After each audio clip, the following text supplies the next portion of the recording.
Buta Pandhawa tata gati wisaya ngendriyaksa sara maruta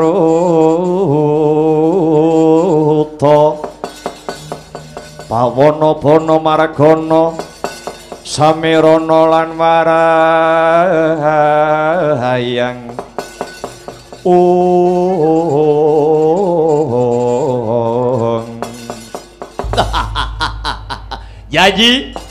Yayi Dimpaka ana dawuhmu apa Kakang Hamsa?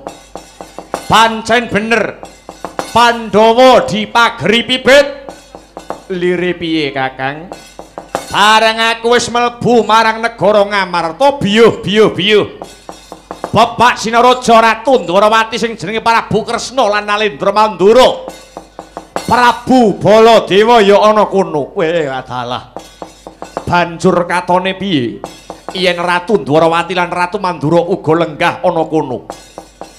Tak rewangi tembungku mlipir-mlipir. Arep nyilih wujuding Jamus Kalimasada ning bola bali. Ana satriya sing jenenge Werkudara. Mripate awas watone ngerti yen to aku lagi nglakoni sandi upaya. Ketitik Werkudara ngongkon aku supaya nyagakne prajurit kanggo sangkep gegamaning Ayudha. Wah, lah banjur iki piye Kakang? Aja wasu melanggar rasamu. Sumpahing prajurit ora bakal mundur yen durung dadi gotongan tengok. Kula wonten dawuh sinuwun. Pandhawa nantang kelawan Prabu Amsa. Apa pancen kuat tenan Wadyabala? Saka negara Ngamarta, negara Ndwarawati, Kakang sarta negara Mandura. Nggih monggo, nek sampeyan pun bosen urip nggih monggo.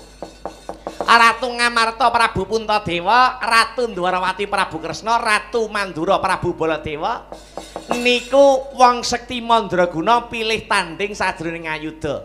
Jenengan ampun ngentengke kalih kekuatane mungsuh. Ning aku yen bali timbang dadi dukane Sinuwun Prabu Jarasandha. Sinuwun Prabu Jarasandha wis percaya marang Prabu Amsa supaya goleke jangkepe ratu 100 negara. Dene kang wis mlebu ana pakunjaran kuwi lagi cacah 97. Tegese kurang 3 ya kuwi Prabu Puntadewa, Prabu Kresna karo Prabu Baladewa. Mula gelem ora gelem arep dikaya ngapa? Hamsa ora bakal bali yen durung kasembatane sedya. Oh, nggih monggo. Nek sampean pancen nekat tenan wani karo wong-wong satriya tanah Jawa monggo. Yen kena kula prenggake luwung bali mawon. Nek sampean tetep ngengkel, tetep merengkel, tetep ngeyel, sumangga kula pasrahaken, kula borongaken dhateng Sinuwun Prabu Amsa. Yayi Dimpaka, piye Kakang? Kirapna Wadyabala saka negara Arga Bentar. Wadon lanang nyekel gaman. Bilih ana prajurit sing kandel kulite hatos balunge. Waton lanang nyekel gaman lading mangir sing daging bathok wading getih. Biyuki batang sayuta negara Ngamarta, cekel rangket Prabu Kresna, Prabu Baladewa, Kang Sarta Prabu Puntadewa. Ya ngestoke dawuhmu Kakang. Budal dina iki. Prawadya samya samapta. Wasiyaga arsa anggelar badhe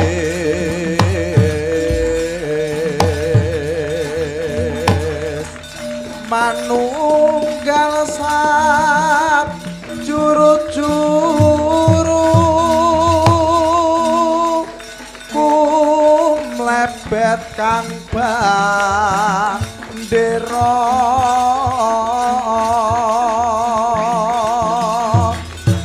tampur slumpret gong berimu nyomangumpung Prawadya bala palapak manunggal sigra lumaris.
Hei.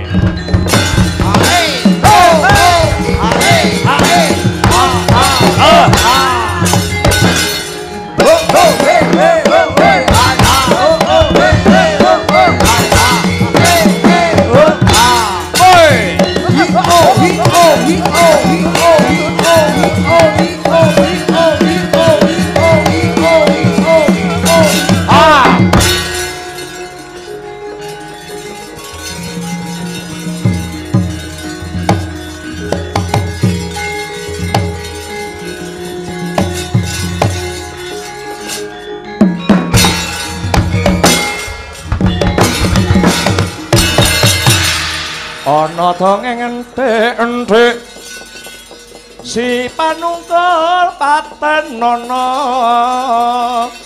panunggul apa dosane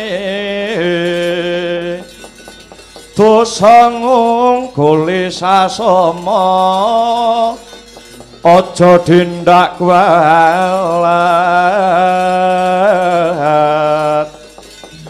lah iya bener kandamu lali sumber kepriwasan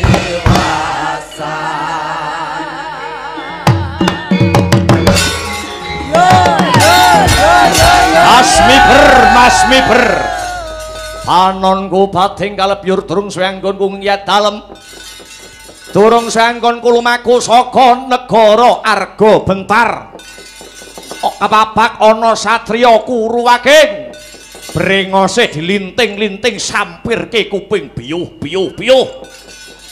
ngaku sapa sing dadi kekasihmu tambuh marang aku ya aranku Raden Setyaki Singa Mulang Jaya Bima Gunting Wresni Wira biyuh satriya cilik jenenge pirang-pirang bali takon ana barisan segelar sepapan kang wis singkeping gegaman sapa sing dadi cecunduk ing laku tambuh marang aku kekesete Ratu Gustiku Prabu Hamsa saka negara Arga Bentar temenggung pangkatku aranku temenggung Salukat Katut Mbarat ya Setyaki ana waran nyimpang ngiwuh utawa nengen sumedya lagu marang menyang endi aku bakal goleki Ratu Ngamarta Prabu Puntadewa Ratu Ndwarawati Prabu Sri Bathara Kresna lan sing pungkasan Ratu Mandura Prabu Baladewa yen wis kecekel bakal tak rangket tanggo jangkep tumbal sesaji ludra ngestu padha dawuh Prabu Jarasandha Ratu Negara Giri Bajra Ratu sing wis kecekel cacah 97 tegese kurang 3 Prabu Puntadewa Prabu Kresna Prabu Baladewa sing dadi ganepe ora susah goleki sing ora ana Setyaki kang bakal ngadepi dedapuranmu. Loh, pernah apa karo ratu katelune mau? Dudu sanak, dudu kadang yen mati melu kelangan babu arep ngopo? Wani karo aku, entek wedine karewanine. Maju kepara ngarsa legane atiku. Lena kaprayitnan lahir batin tak wampleng raimu tak jejeg wetengmu mutah wek sor campur sego tiwul mau sore. Oh. Edanane merangi tatal Ngrajawu legan golek momongan puk bunuk golek pacan merangi tatal Ngrajawu gedhemu cilik dhuwur mundhek kupat kapita buntute ulet tapaning kejero manuk perancangan cengkang kanteling kulitmu jumengleng suduanmu yen pancen kowe satriya sekti tanpa aji teguh tanpa meguru wateken haji-hajimu tumpang sutebiah dadamu melengsat ikamu sesuk ora iso kumpul karo bojomu kowe.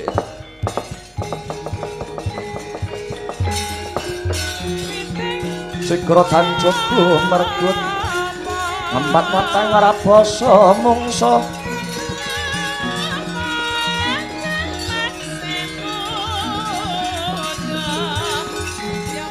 tangkap cocok kang barang bau sayekti kantaran bau sayekti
Semangat-semangatke.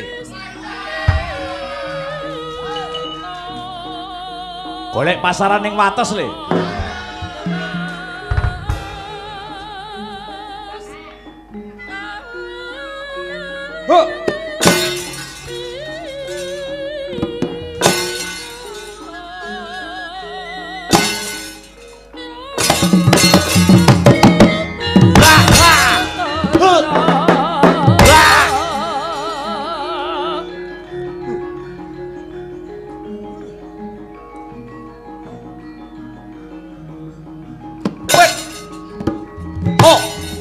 ho ho le ha ha ha ho he a ha ha ho haaya we ya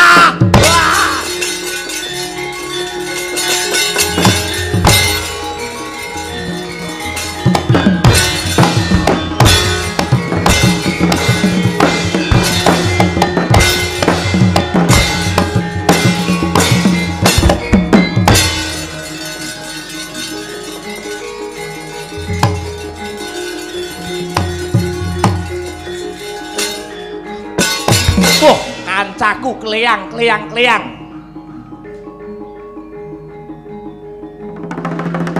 Wait.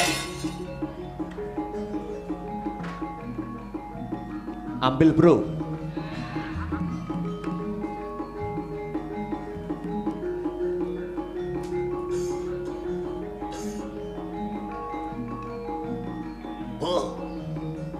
Ora ono musuhmu kejaba aku, cobanen. Ya.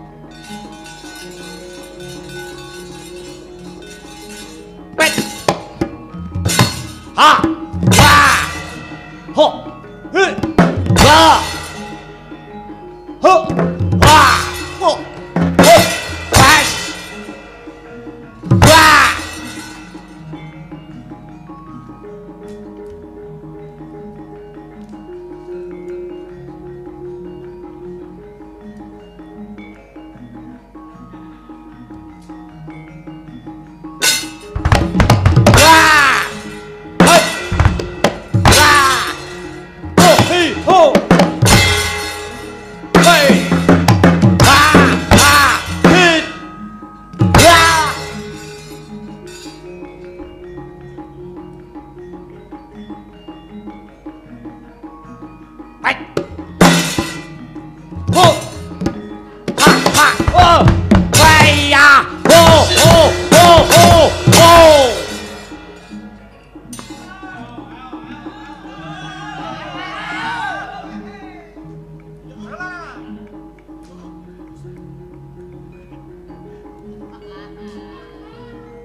Iki lagi nyabetne wayang roh nek nyabetne wedokan. Wah.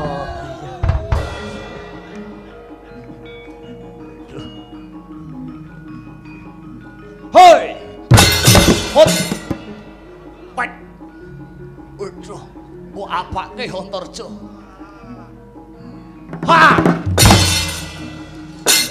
Weh.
Kaya butula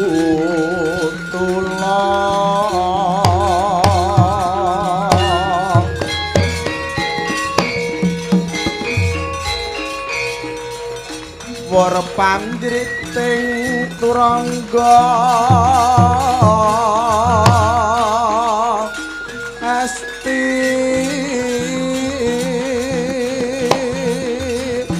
berkata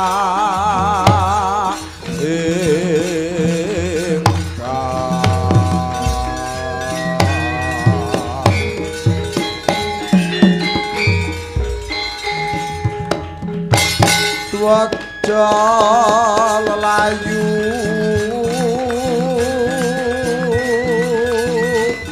sapi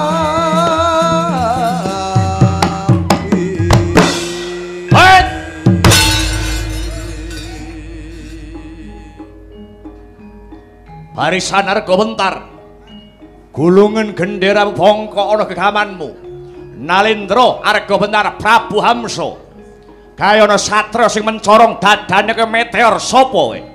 Aku Raden Harya Gatotkaca. Ayo maju ke para ngarsa leganing atimu. Weh.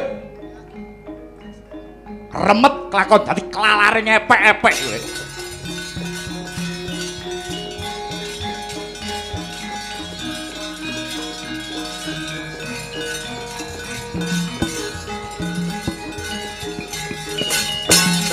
Oh.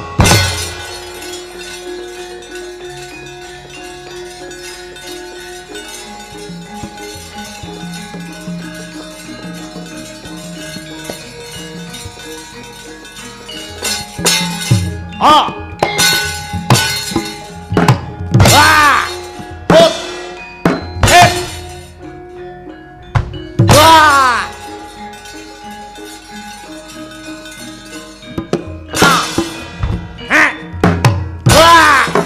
Wah! Wah! Oh! Oi! Ae! Ae! Ae!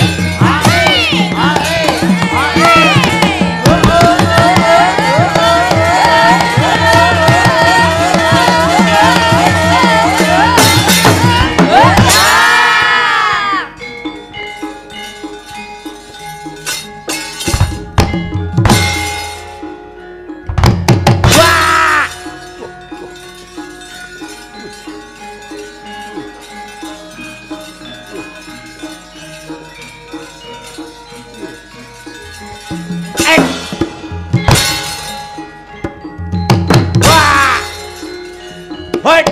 Wait! Hold! Hold! Wah! Wah! Wah!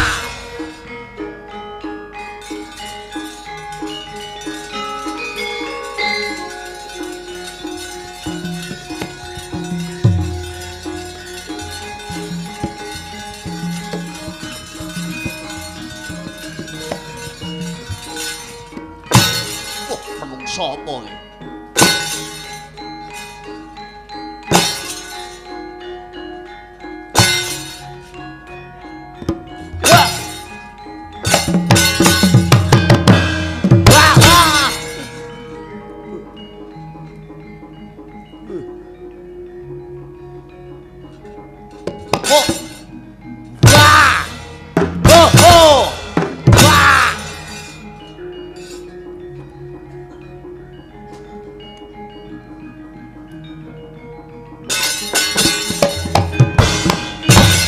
Bajingan!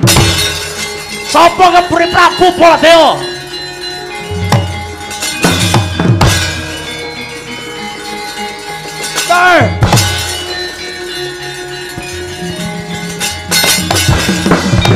Dodok!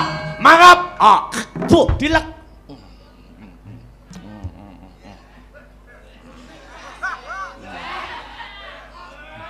Iki ratu warga bentar, jenengmu Prabu Hamsa sing ngarepe golek tumbal jangkepe ratus-ratus negara.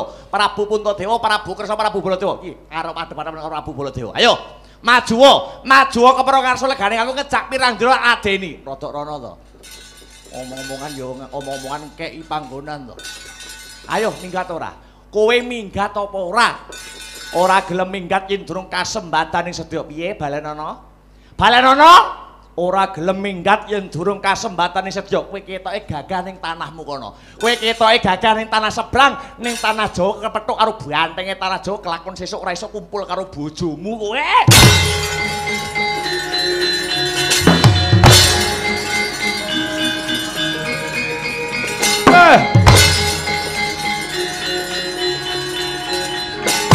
Ayo ngantemu. Kurang aman betati kurang sekti meguru. Ampi aku njoret buteng menjangan mati. 100 bareng ngobrus, 1000 bareng maju. Karo Prabu Portadewa anggep apa? Iki ayo. Ayo sabato.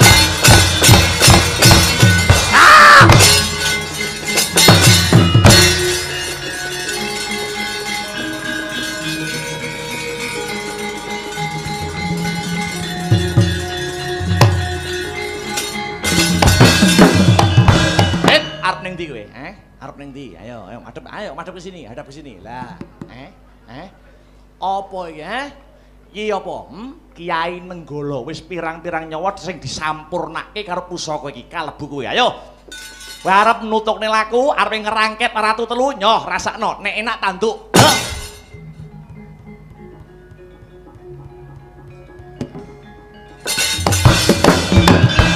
Mati to, mati. Cah tulung harjo dilawan.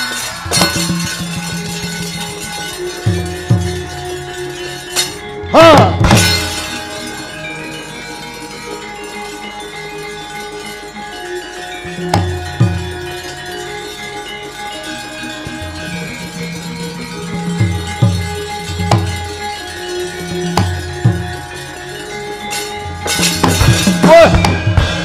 Sapa iki Dimbaka? Sapa Dimbaka? Aku adine Prabu Hamsa. Dampyak-dampyak petrek-petrek rene. Ora narimakake batine Kakangku Hamsa. Kagange mati adine sing pilani Tampanana.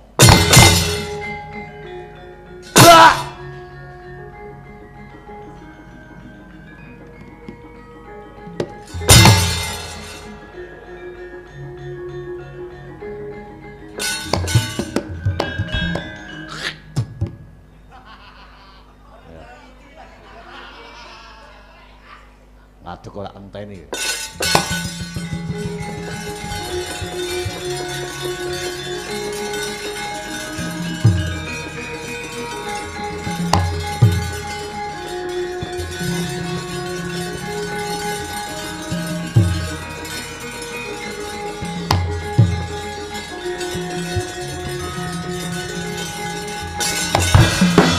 Wah, adalah kedrawasan. Sinuwun Hamsa lan Dimbaka gugur ana palagan. Yen iki mengko aku ora matur marang Sinuwun Jarasandha, malah dadi lan dukane ya.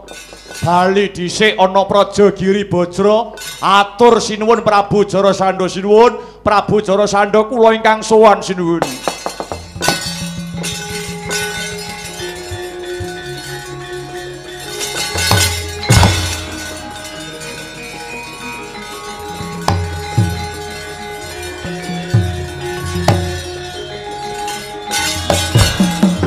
Mongko kandining tumuwu salami mung awas eling lukitaning alam wih ladalah ora nduga mana Yayi Hamsa lan Dimbaka tumekaning pralaya Subala ora narimakake perkara iki. Aku bakal golek 1000 cara kanggo ngorak arik para Pandhawa.